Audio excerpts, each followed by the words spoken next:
badge that may not be that familiar to South African car buyers.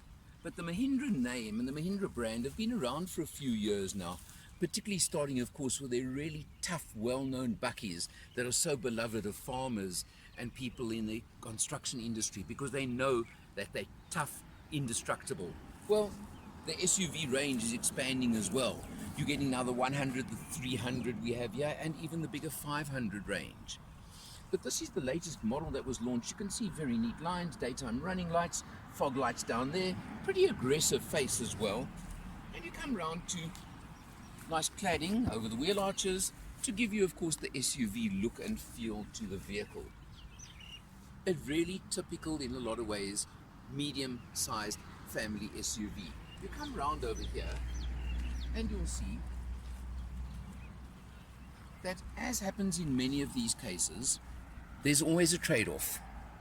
In the Mahindra's case, the boot may be a bit small. There is a little compartment below here as well, but the boot may be a touch small. But I'll show you in a moment that what they've done is they've gained rear seat space at the expense of boot space. Of course, you can drop the rear seats if you want, so no problem there.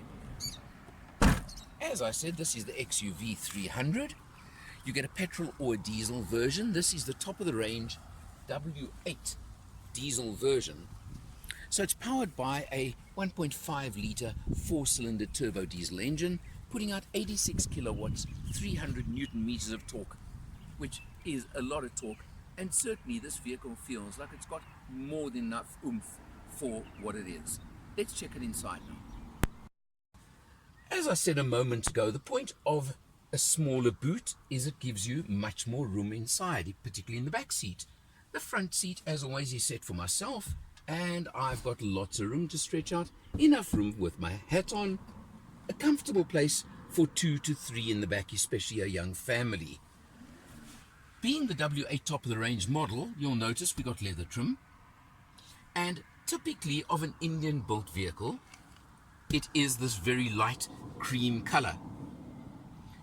Also, you've got the cream color, of course, on all the trim, on the doors, everywhere around. You'll see all the surfaces are this light color. It is typical of the Indian market. I have to question the practicality. Is it going to stay clean? How are you going to keep it clean? It looks lovely on a newish vehicle like we're in now, but I can't say long term. Just something, but it is normal for these vehicles. Take it into account. Let's see what the driver thinks. Instrumentation on the XUV300, you can see it's pretty comprehensive. You've got your rev counter, speedo, and you've got, of course, the trip computer in the center. What is unusual is, I'm just going to move to the center fascia for a moment and show you, quite unusually, the reset for the trip meter and the scrolling through the computer is a button down here. And when you press on that button, you'll see the different screens you get in the center here. So a bit unusual, but it does work once you know what you're doing. I want to show you, we've averaged 15.6 kilometers per litre on this test, which comes out at just very roughly about 6.5 litres per 100, which I think is pretty good, isn't it? For a vehicle of this size and performance. It has involved quite a lot of long distance driving as well, and you'll actually see when I just scroll through and all the different settings that we have done 661 kilometers on this test already, so it's been more than usual. You've of course got your multifunction steering wheel, which does include cruise control. I'll be honest, I never even tested it, so I can't tell you quite how good or not good that is. There's also a button over here that became an important button to me on this test. You'll see across here where you can switch off your DSC and your park distance, but that is there. Stop start. Now it's got a stop start function that work on a lot of cars. I've always questioned them on manuals, I must be honest, because I find on an automatic they work a lot better. On manuals, I don't know. Quite honestly, in this car I found the easiest way was to switch it off and not use it. So that's what I've been doing on this test. You have, of course, your infotainment screen over here, which gives you, if you look at the home function, you've got media, radio, EcoSense, you've got navigation, and it paired very easily to my phone as well. So all that you need in that respect. Coming down, you've got your dual zone climate control air conditioning. Pretty effective, but maybe a few buttons too many, but that's just something. But over here is something I want to show you, which unfortunately you won't see now in this video, but you've got your USB auxiliary and charging stations, docks there. But what is really nice about it is at night when the lights are on, which are auto headlights, these light up.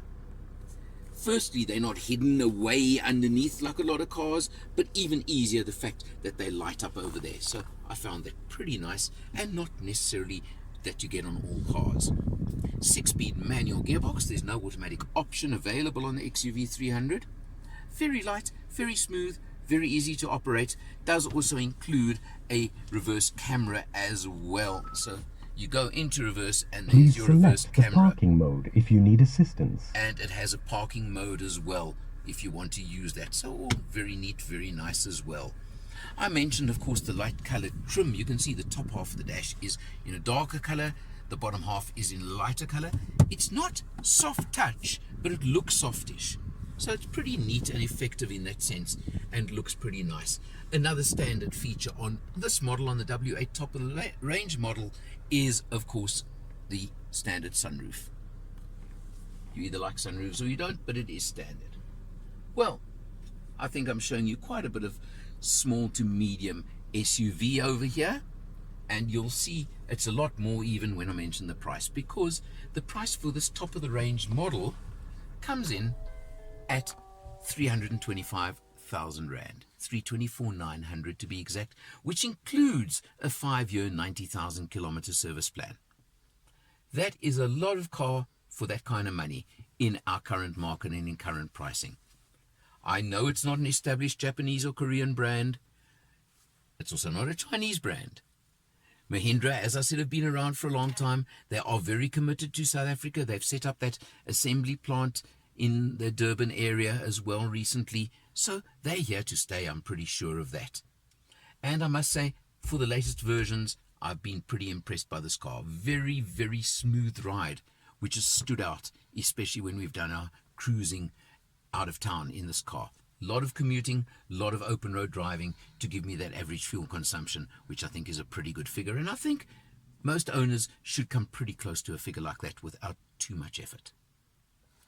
Well, you're in the market for a small to medium family SUV. There are so many choices. It is endless. But if you're not a badge snob and you can live with things like the light colored upholstery, there's a lot going for this Mahindra, especially at the price. Your choice. If I was in this market, I would certainly be checking this one out. For Motor Matters, I'm Eleanor, and I'll see you next time.